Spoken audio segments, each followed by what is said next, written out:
This is Ohio Harness Update, a look at harness racing across the Buckeye State. Ohio Harness Update is brought to you by Matt Franklin, Wealth Advisor at Wire to Wire Wealth. Hello everyone, I'm Cheyenne Chrisman and welcome to this edition of Ohio Harness Update. We cover history in the making at the Battle of Lake Erie, 2 Ohio Harness Horsemen's Association charity nights, and Milestones set this month. Lochinvar, Art A, and Lauren Tritton won the $200,000 Battle of Lake Erie on June 10th at MGM Northfield Park in 150. Tritton was the first ever woman driver to compete and win the Grand Circuit race. Lochinvar Art A was an 18-1 long shot and got the chance when favorite Ruthless Hanover made an early break in the race. Lauren Tritton, the first female to win the 37th Battle of Lake Erie. Charlie May finished second, and Leonidas A finished third. Battle Night at MGM Northfield Park also played host to OHHH Charity Night. 9 local charities were invited to participate in the evening festivities. Each charity was paired with a horse, and where the horse finished determined the size of the donation, but no one walked away empty-handed. The charity winner received a $10,000 donation. The second place finisher received a $5,000 donation, and the third place finisher got a $3,000 donation. All other charities would go home with $2,000. Fear the Britches secured the win in the charity night race in 154-3 for charity Keats to Serenity. What does $10,000 do for this organization? So much. We can do so much more for the kids impacted by addiction and giving them the love that they deserve. What were you thinking when you got here? Did you think this might happen? No, I didn't. I'm so excited, though, really. Just so blessed. Thank you. Thank you for the Ohio Harness Horsemen's Association. Congratulations. Thank you. The OHHA second charity night was held at El Dorado Scioto Downs on June 3rd. 10 local charities were invited. The night included starting car rides and paddock tours. Haven House of Pickaway County and Warrior Bags each received a $10,000 donation. Warrior Bags was paired with King's Cruiser, who scratched out early. After collaborating with their hosts, Warrior Bags picked Rose Run Exiled as their horse. I am so excited. I have tears in my eyes. This is just so important. 67 people are going to get Warrior Bags because of this race and because of Ohio Harness Horsemen. Thank you so much. So much.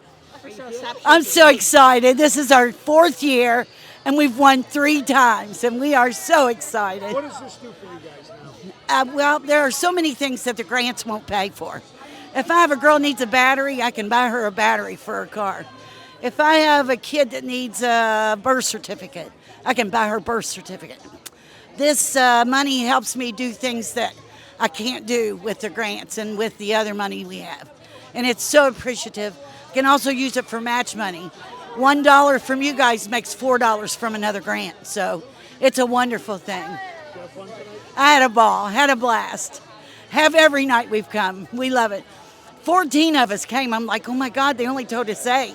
But they're like, I said, come, this place is big enough. We'll get you in here. So, not only were there exciting outreach events at the tracks, there were world and track records set.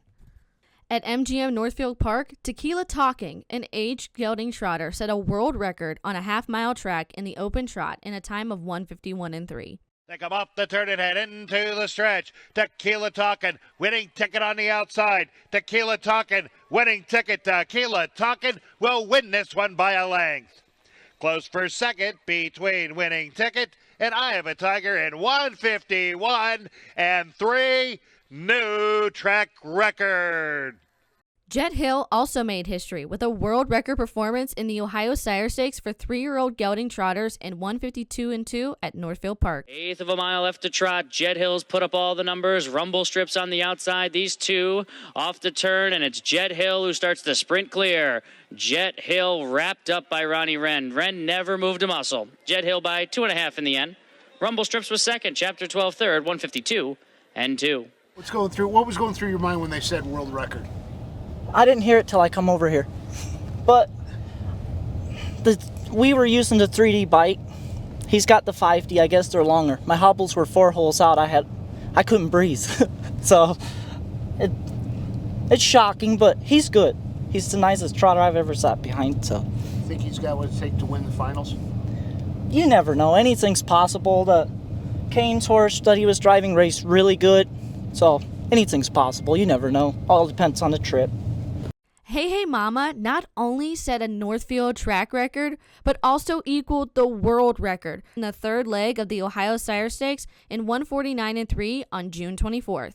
Top of the stretch, and it's all Hey Hey Mama. Hey Hey Mama sprints clear by 5. Supergirl is second best. Hysterical third to Hey Hey Mama, 149-3.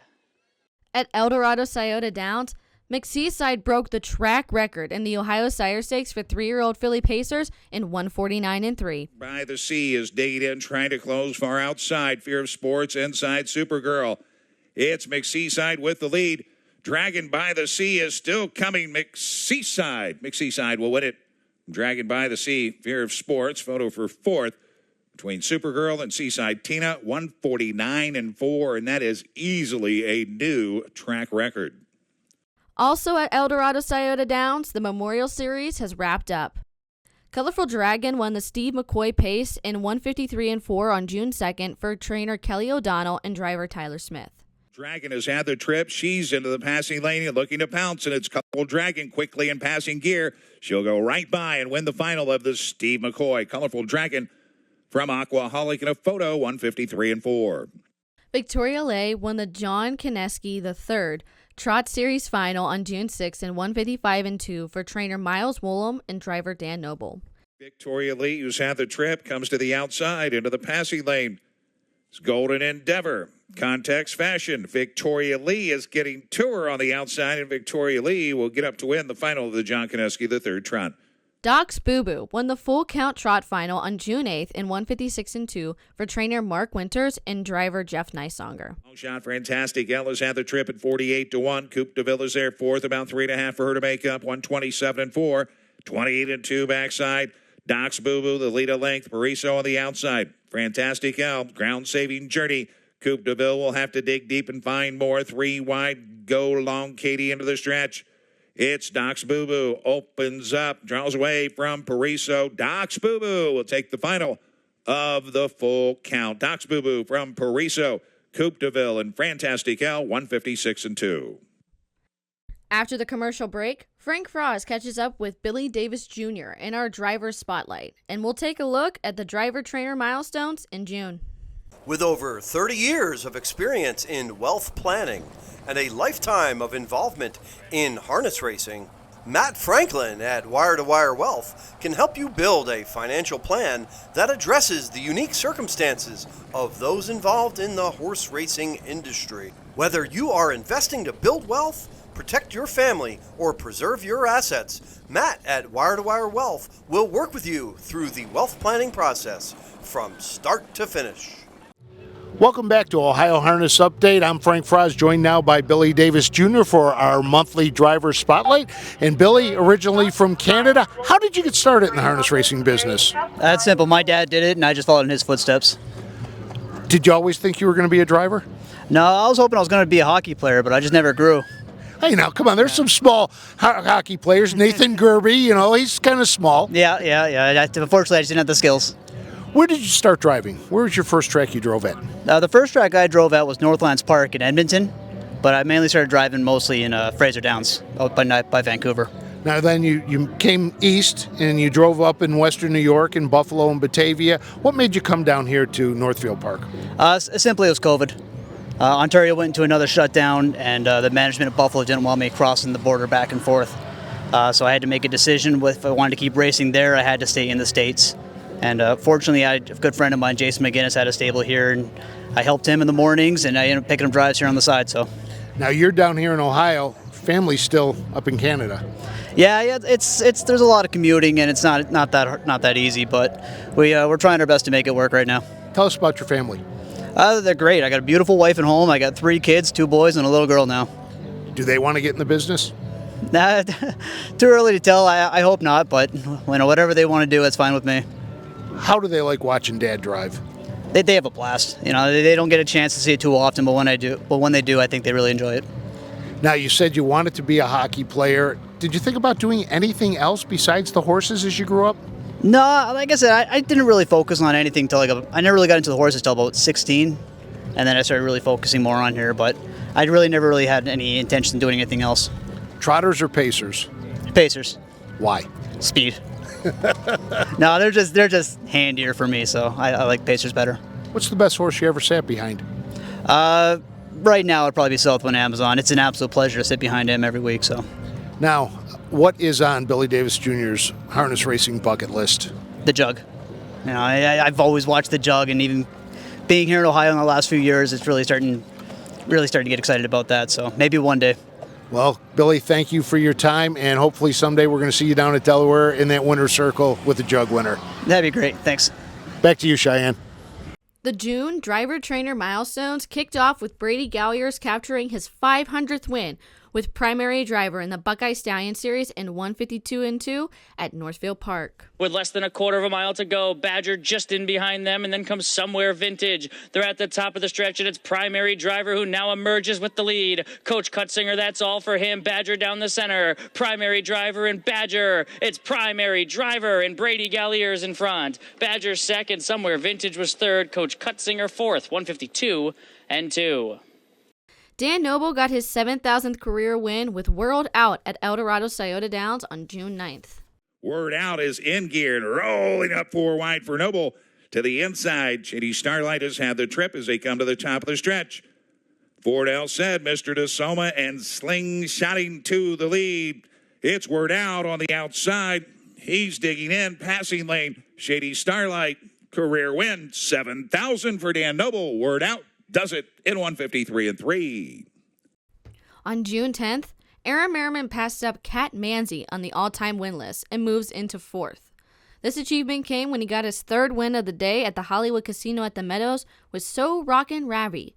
Merriman now has over 14,850 wins and climbing. On the training side, Braden Rhodes, son of trainer Bill Rhodes, got his first lifetime win as a trainer with Eagle on a Hill in 155. Into the far turn they move. Stars and Stripes and Eagle on a Hill continue to throw punches at each other. Pirates Beach Bar's right there third. Brydown Chase gets off the rail. Then Lido Hanover 3 wide. Snowburn and Gascoigne Rocks around the far turn they go. And Eagle on a Hill swings for home a length and a half in front of Stars and Stripes. Diving down low is Pirates Beach Bar. In deep stretch it's Eagle on a Hill. Stars and Stripes right there. Up the Lightning Lane, Pirates Beach Bar. Eagle on a Hill or Pirates Beach Bar. Those two noses apart. This month, we also had horse milestones as well. Southwind Amazon moved up to being 3rd in all-time wins with his 127th career win with trainer Paul Holzman. Niffit is in 1st with all-time wins with 137 wins, and Rambling Willie is in 2nd with 128 wins. He's going to become 1 win shy of Rambling Willie in the all-time winningest list for Standardbreds. 2nd, Commander Bob. 3rd, Catch Me Conrad. 154-1. Giddy up, Southwind Amazon. I Know My Chip captured his 60th career win on June 7th at Eldorado Scioto Downs. The 11-year-old son of Deep Chip has earned over $1.3 million. 3 wide. Rose Run Ecstatic is rallying into the stretch. I Know My Chip. Don't forget Master. Out of the pocket is digging in, coming on and coming at him. I Know My Chip. Don't forget Master. I Know My Chip. And don't forget Master. 157. Fair season is underway as the OHHA began live streaming at the Ohio County Fairs. Paulding kicked off the fair season with 15 races. Pink Quartz, a 2-year-old filly pacer who was highlighted on Freshman Focus, captured the first race of the season in 2-9 for trainer Jeff Nysonger and driver Ken Holliday. The OHHA will live stream from the 65 county fairs this year, so be sure to tune in on the Ohio Harness Horsemen's Association Facebook page or harnessracingohio.com. As they race around that upper turn to head for pay dirt, here comes No Fool in April up on the outside to pull on the pressure on Sacagawea. No Fool in April takes over, Sacagawea goes off stride. As they race toward home, that's No Fool in April. On the extreme outside is Nunya Beeswax. As something through the rail is Pink Quartz. It's No Fool in April and Pink Quartz. No Fool in April and Pink Quartz. It's Pink Quartz. No Fool in April up for place, up for 3rd. That's Nunya Beeswax. Not only is fair season ramping up, but so are the outreach events. The OHHA teamed up with the Explore Ag program to show 20 high school students all aspects of the harness racing industry. Students went to Delaware to work with the grooms, then to Sugar Valley to learn more about the breeding process, and made their final stop at Eldorado Scioto Downs to watch the races. Explore Ag students met the judges, rode in the starting gate, and got paddock tours. At the Darke County Fairgrounds, the OHHA teamed up with the Harness Horse Youth Foundation to put on a one-day camp for children ages 8 to 12. 20 students learned about barn etiquette, how to brush and bathe a horse, how to harness, and how to drive. We have 2 sets of grooms this month. Our May grooms were Sandy Edelberg and Jolie Fagan. Our June grooms are Stephanie Brooks and Kurt Harper. And finally, the staff of the Ohio Harness Horsemen's Association sends its condolences to the family and friends of horsemen who have recently passed away. That wraps up this edition of Ohio Harness Update. If you would like to become a member of the Ohio Harness Horsemen's Association, visit our website at ohha.com. I'm Cheyenne Chrisman, and I hope to see you at a track real soon. This has been Ohio Harness Update. Ohio Harness Update is brought to you by Matt Franklin, Wealth Advisor at Wire to Wire Wealth. This has been a production of the Ohio Harness Horsemen's Association.